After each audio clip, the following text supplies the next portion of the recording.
ada seorang pasien yang menyatakan bahwa dirinya ini telah berubah menjadi serigala. Di mana pasien ini sampai membuka mulutnya menunjukkan kepada dokter kalau dia itu merasakan bahwa giginya itu telah tumbuh seperti gigi serigala. Dia juga merasakan bahwa kakinya itu seperti terbelah dan merasakan bahwa di tubuhnya itu banyak tumbuh rambut-rambut panjang.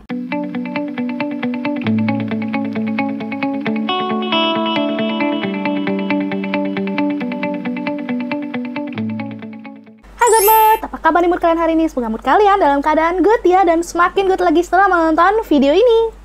Oke good mood, kali ini aku akan ngajak kalian diskusi tentang manusia serigala. Nah, di antara kalian pasti udah sering nih nonton film-film tentang manusia serigala. Banyak banget nih, entah itu kartun, memang film serial, ataupun ya film-film temakan serigala lah, kayak gitu. Nah, walaupun mungkin kalian taunya kalau manusia serigala itu sebuah legenda kan, legenda, terus habis itu kayak mitologi gitu. Nah, tapi ada loh ternyata penyakit manusia serigala, dan manusia serigala ini bisa dikaitkan ke ilmiah nih. Kira-kira gimana ya? Yuk langsung aja kita ke videonya.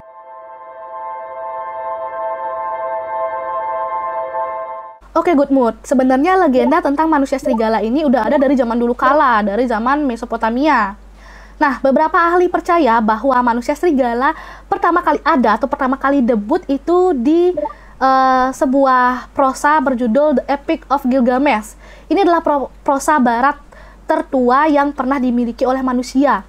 Jadi dikisahkan di dalam prosa tersebut ada seorang bernama Gilgamesh yang menolak kekasihnya karena kekasihnya ini sudah berulang-ulang kali mengubah pasangan sebelumnya itu menjadi serigala. Manusia serigala itu juga dikenal dengan likantrof atau likan, yang merupakan mitologi dari Eropa kuno di mana berupa atau berwujud monster setengah manusia setengah serigala.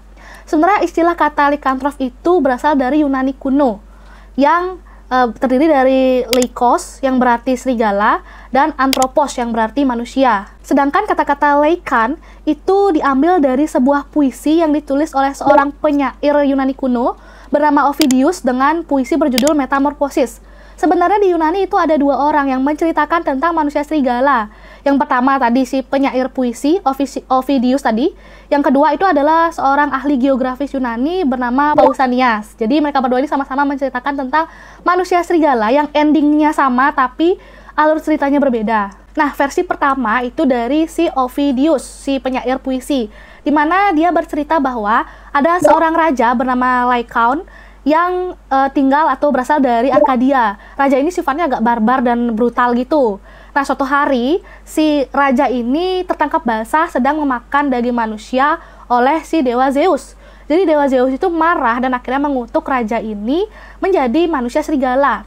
Tapi walaupun si Raja Lycaon ini sudah dikutuk oleh dewa Zeus, dia masih diizinkan bertemu dengan orang-orang terdekatnya. Tapi kalau udah bulan purnama, si Lycaon ini akan berubah kembali menjadi serigala bertubuh besar dan memangsa manusia, jadi makan daging manusia. Jadi semenjak saat inilah raja ini mengasingkan diri ke hutan dan tidak pernah kembali lagi kayak gitu. Nah, sedangkan di versi yang kedua dari si ahli geografi, dia menceritakan bahwa sama masih raja dan tempat yang sama, si Raja Lycaon dari Arkadia, tapi di sini si Raja Lycaon ini mempersembahkan sebuah daging seorang anak ke si dewa Zeus. Nah, diceritakan ada legenda bahwa si Raja Lycaon ini si dewa Zeus itu ingin menguji Raja Lycaon dengan cara berubah menjadi orang biasa. Jadi manusia biasa. Jadi di sini bukannya si dewa Zeus yang menguji Raja Lycaon, malah kebalikan. Raja Lycaon yang menguji si dewa Zeus karena si Raja Lycaon ini tahu kalau manusia ini tuh dewa Zeus, tapi dia masih kayak aku menguji nih apakah dia beneran dewa atau enggak dengan cara memberikan orang tersebut daging seorang anak. Jadi diberikan makanan, disajikan makanan oleh Raja Lycaon. Karena dewa Zeus tahu hal ini, akhirnya dia murka, marah, dan menghukum Raja Lycaon berubah menjadi manusia serigala. Kayak gitu. Jadi sebenarnya endingnya sama, tapi mereka memiliki alur cerita yang berbeda. Oh ya good mood, konon katanya jika ada manusia serigala yang menggigit manusia lain, maka manusia yang lain ini akan berubah juga menjadi manusia serigala. Dan manusia serigala ini hanya bisa dibunuh dengan ditembakkan peluru perak gitu. Manusia serigala itu juga masuk ke cerita rakyat Nordik awal dengan judul The Saga of the Volsungs. Diceritakan ada seorang ayah dan anak yang menemukan kulit serigala di tengah hutan yang memiliki kemampuan untuk mengubah manusia menjadi serigala. Nah, akhirnya si ayah dan anak ini mencoba menggunakan kulit tersebut dan mereka pun berubah menjadi serigala. Pada saat mereka sudah berubah, mereka mengamuk di hutan. Nah, pada saat mengamuk ini, sang ayah tanpa sengaja melukai putranya sendiri sampai lukanya cukup parah. Nah, pada saat mereka berdua ini ngamuk, tanpa sengaja ada seekor gagak yang baik hati yang melihat tingkah laku mereka berdua dan melihat sang putra ini sudah terluka. Akhirnya karena gagak ini memang baik, si gagak pun memberikan sang ayah sebuah daun yang sudah berisi obat penyembuhan gitu untuk menyembuhkan putranya tersebut. Akhirnya ya putranya kembali membaik dan mereka pun ya udah 10 hari berlalu baru berubah menjadi manusia kembali. Nah, tadi itu kan kita udah ke legenda dan mitologi dan juga cerita rakyat nih tentang manusia serigala. Sekarang kita masuk ke tahun 1521 di Prancis nih Goodmood. Pada saat itu masyarakat Prancis percaya bahwa sebenarnya manusia serigala itu adalah seorang pembunuh berantai. Kenapa hal ini bisa dipercaya? Karena ada 3 pelaku nih di sini yang menyebabkan kepercayaan ini muncul. Yang pertama bernama Pierre Burgot, yang kedua bernama Michel Verdun, yang ketiga bernama Gilles Garnier. Nah, sebenarnya mereka bertiga ini punya kasus yang sama tapi kepercayaan yang berbeda. Di mana 2 orang tadi, si Pierre Burgot dan Michel Verdun, itu memiliki kepercayaan sumpah setia kepada iblis. Dan mereka juga mengklaim bahwa mereka memiliki salep yang bisa mengubah diri mereka menjadi seekor serigala. Nah, kalau si Gilles Garnier ini, dia itu kayak mengakui dirinya seorang werewolf of Dole pada saat itu. Dan dia pun juga mengklaim memiliki salep yang dapat merubah dirinya menjadi manusia serigala. Jadi mereka bertiga ini sama-sama memiliki salep lah yang dapat merubah diri mereka menjadi manusia serigala. Nah, yang mereka lakukan itu adalah saat itu di Prancis mereka membunuh banyak anak-anak di Prancis dan bahkan si Gilles Garnier ini membunuh dan memakan anak-anak di Prancis saat itu. Jadi kayak pembunuh berantai gitu memang mereka bertiga. Karena mereka akhirnya ketahuan dan sudah melakukan pengakuan, akhirnya mereka bertiga ini dihukum mati. Mereka itu dihilangkan nyawanya dengan cara dibakar di tiang pancang saat itu. Nah, FYI ini Goodmood ya, saat itu masyarakat Prancis percaya bahwa untuk membunuh manusia serigala itu salah satu caranya dengan cara membakar manusia serigala tersebut. Oke, sekarang kita ke tahun 1725 di Jerman nih Goodmood. Ada seorang anak bernama Peter the Wild Boy, di mana dia ditemukan di dalam hutan tanpa busana dan berjalan menggunakan kaki dan tangannya. Jadi kayak hewan gitu, dia jalan kayak merangkak gitu. Nah, dia ditemukan di dalam hutan Jerman. Pada saat itu banyak yang mengira bahwa si Peter ini adalah manusia serigala, atau paling enggak dia itu dirawat dan dibesarkan oleh segerombolan serigala. Karena kan sebenarnya dari dulu sampai sekarang pun banyak manusia yang ditemukan dibesarkan oleh hewan di Goodmood, nggak cuma serigala aja. Nah, si Peter ini diduga seperti itu. Masyarakat yang menemukan Peter pun menyerahkan Peter ke Raja George saat itu. Lalu ya akhirnya si Peter ini diadopsi oleh Raja George dan tinggal di istana Raja George sebagai kayak penghibur lah di istana, karena kan si Peter ini memiliki perawakan dan sikap yang beda dari manusia pada umumnya tuh waktu itu, jadi kayak hiburan gitu buat mereka. Nah, banyak peneliti yang menduga bahwa si Peter ini sebenarnya menderita sebuah sindrom yang bernama Pitt-Hopkins, di mana sindrom ini mengakibatkan penderitanya itu mengalami kejang, susah bernafas, memiliki postur wajah yang berbeda, kesulitan berbicara, bahkan memiliki tantangan intelektual. Jadi dia tuh susah berkembang lah secara intelektual kayak gitu.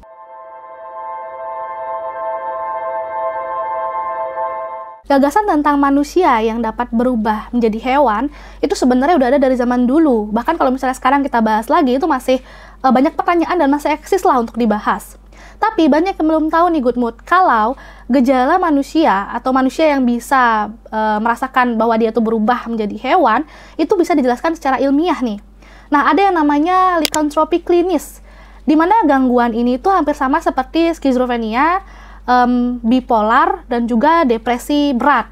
Nah, ada kasus nih, pertama tentang likantropi klinis yang diterbitkan pada tahun 1852 di Rumah Sakit Jiwa Nancy, Prancis. Ada seorang pasien yang menyatakan bahwa dirinya ini telah berubah menjadi serigala, di mana pasien ini sampai membuka mulutnya menunjukkan kepada dokter kalau dia itu merasakan bahwa giginya itu telah tumbuh seperti gigi serigala. Dia juga merasakan bahwa kakinya itu seperti terbelah dan merasakan bahwa di tubuhnya itu banyak tumbuh rambut-rambut panjang. Bahkan pasien ini sudah tidak bisa memakan makanan lain kecuali daging mentah yang sudah memiliki aroma yang busuk. Bahkan kalau pasien ini diberikan daging yang masih fresh, itu dia nggak mau. Ada juga nih good mood, pasien lainnya di rumah sakit jiwa ini yang memiliki delusi yang sama, yang merasakan perubahan pada fisiknya, di mana pasien ini saat bercermin itu seperti melihat kepalanya itu berubah menjadi kepala serigala. Lalu juga ada pasien yang merasa bahwa sepertinya tulang-tulang rusuknya itu sudah berubah menjadi tulang rusuk babi. Dan ada juga pasien yang merasa bahwa seperti tumbuh cakar-cakar tajam di seluruh tubuhnya dia. Kayak gitu. Jadi saking seperti berubah menjadi hewan gitu. Nah, semua apa yang dialami oleh pasien yang ada di rumah sakit jiwa itu sebenarnya ada hubungannya dengan otak mereka atau otak kita ini. Nah, selama beberapa dekade terakhir itu beberapa studi tentang otak itu menunjukkan bahwa ada area otak yang berfungsi sebagai penunjuk keberadaan fisik dan juga bentuk skema tubuh kita. Jadi di otak kita itu ada bagian nih yang memberitahu kita bahwa kayak gini loh bentuk tangan kita, kayak gini loh bentuk wajah kita, bentuk rambut kita, bentuk semua bagian tubuh kita, bentuk fisik kita saat berdiri. Itu ada otak yang memberitahu lah dan merekam seperti apa bentuk kita, apalagi pada saat kita bercermin. Nah, daerah otak ini termasuk area korteks otak bagian luar. Jadi ini di lapisan luar otak yang bertanggung jawab untuk gerakan dan sensorik. Jadi dari sinilah kita bisa tahu seperti apa bentuk fisik dan skema tubuh kita. Pada beberapa pasien delusi yang ada di rumah sakit jiwa tadi itu yang merasa bahwa dia itu berubah menjadi binatang atau hewan, yaitu karena bagian lapisan luar otak yang berfungsi untuk menciptakan bentuk fisik kita dan skema tubuh kita ini itu terganggu. Makanya dia itu melihat dirinya itu berbeda, tidak dirinya dia sendiri. Nah, pada tahun 1905, ada seorang ahli saraf dari Prancis yang memberikan nama nih pada kondisi klinis ini, di mana nama dari kondisi kelainan otak ini adalah synestesiopathy. Nah, kalau zaman sekarang ada namanya elektroencephalogram atau EEG. Kalau zaman dulu kan teknologi belum canggih tuh. Kalau sekarang ada EEG ini, kalian itu bisa melihat atau mengecek lah apakah di otak kalian ini ada kelainan atau mungkin ada gangguan pada bagian otak yang menciptakan skema tubuh tadi. Nah, kalau misalnya kalian baru habis melahirkan nih, lalu kalian pengen tahu apakah otak dari bayi kalian ini berfungsi dengan normal atau ada bagian mungkin yang tumbuhnya kurang normal, atau kalian pengen tahu seperti apa, itu kalian bisa melakukan EEG pada anak kalian. Kayak gitu. Jadi biar kalian tahu apakah ada kelainan di otak anak-anak kalian, di kalian juga kalau emang kalian pengen ngecek itu ada. Nah, good mood, dari tadi ini kan kita udah ngebahas nih tentang manusia serigala yang akan selalu muncul pada saat bulan purnama. Nah, tapi sebenarnya ada hubungannya nggak sih antara bulan purnama dengan kesehatan fisik dan mental manusia? Nah, jawabannya adalah ada nih good mood. Ada 3 hal yang berhubungan antara bulan purnama dan kesehatan fisik dan mental manusia. Tapi sebelumnya, bulan itu memiliki hubungan dengan kegilaan dan irasionalitas. Dalam bahasa Inggris, kata lunancy atau lunatic itu artinya gila. Sedangkan dalam bahasa Latin, luna itu berarti bulan. Filsuf Aristoteles dan Pliny the Elder berpendapat bahwa bulan purnama menularkan kegilaan pada orang-orang yang rentan. Mereka percaya bahwa otak manusia yang sebagian besar terdiri dari air dipengaruhi oleh bulan yang menguasai pasang surut. Pengaruh bulan purnama terhadap manusia yang pertama itu adalah mempengaruhi kualitas tidur. Sebuah studi di tahun 2013 yang dilakukan di laboratorium tidur, di mana para peneliti ini menemukan bahwa rata-rata orang perlu waktu 5 menit lebih lama untuk tidur Dan secara keseluruhan, waktu tidurnya berkurang sekitar 20 menit saat bulan purnama dibandingkan dengan hari-hari lainnya. Padahal mereka tidak terkena langsung sinar bulan sedikit pun pada saat itu.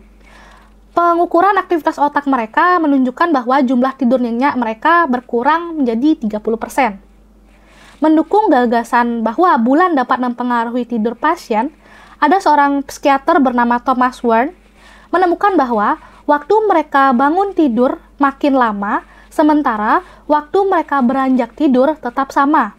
Itu artinya, jumlah waktu mereka tidur lebih lama dan menjadi semakin lama sampai tiba-tiba menjadi singkat.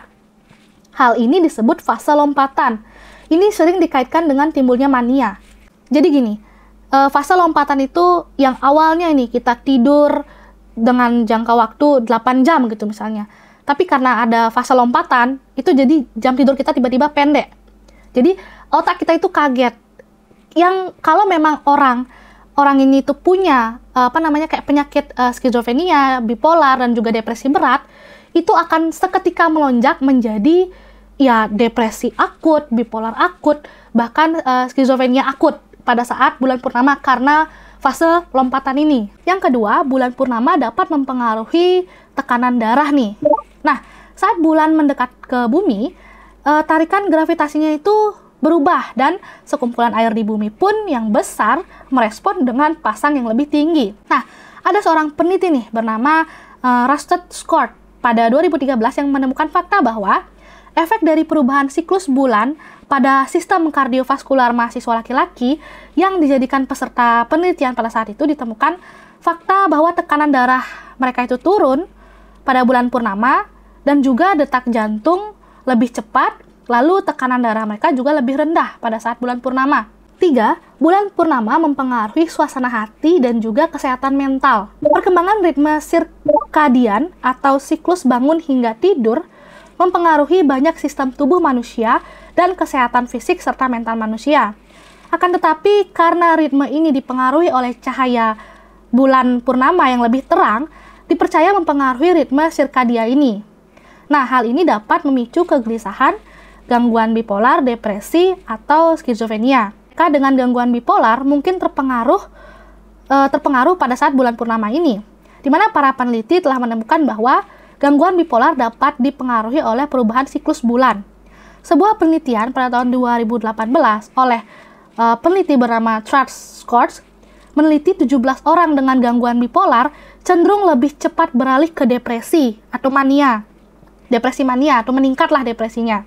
Perubahan pola tidur mereka yang kemudian memicu pergeseran dari gejala depresi menjadi gejala mania meningkat.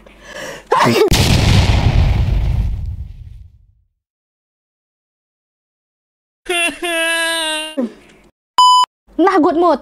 Gimana nih mood kalian? Aduh, materi kali ini cukup berat ya, karena ada segi ilmiahnya gitu di sini.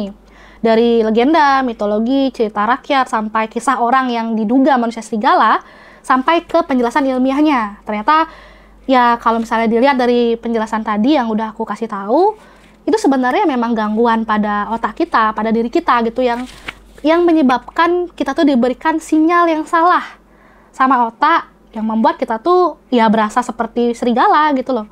Jadi ya mungkin kayak tadi tuh juga dibilangkan, kalau zaman dulu itu ada salep yang bisa merubah manusia menjadi serigala. Ya, di dalam salep itu pasti mengandung zat halusinogen yang bisa membuat penggunanya itu berhalusinasi berlebihan. Jadinya ya di otak kita tuh udah terdoktrin ini tuh salep bisa mengubah manusia menjadi serigala. Jadi manusia itu kan, otak manusia itu kan akan membayangkan serigala. Jadi ya udah halusinasinya pun akan menjadi serigala gitu. Dan kalau di zaman modern sekarang sama seperti penggunaan minum alkohol berlebih dan juga obat-obatan. Di mana di obat-obatan itu pasti ada zat halusinogennya. Jadi kalau berlebih akan berhalusinasi juga. Dan ya karena ada cerita-cerita, legenda-legenda tentang manusia serigala ini, ya mungkin terdoktrin juga tuh kepalanya. Kalau melihat bulan purnama nih, wah sekarang bulan purnama, aku akan berubah menjadi manusia serigala.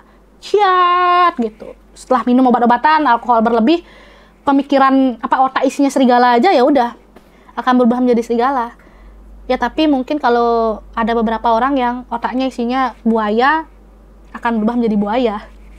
Apalagi kan manusia serigala tuh dominan cowok kan, ya udah. Ya semoga cowok-cowok ini nggak mikirin buaya aja, jadi nggak berubah menjadi buaya gitu. Apa sih? Aduh, udah cukup berat ya kali ini. Jadi terima kasih telah menonton video ini sampai habis. Semoga kalian mendapatkan informasi yang menarik di video ini. Semoga bermanfaat buat kalian. Sampai jumpa di video berikutnya. Dadah.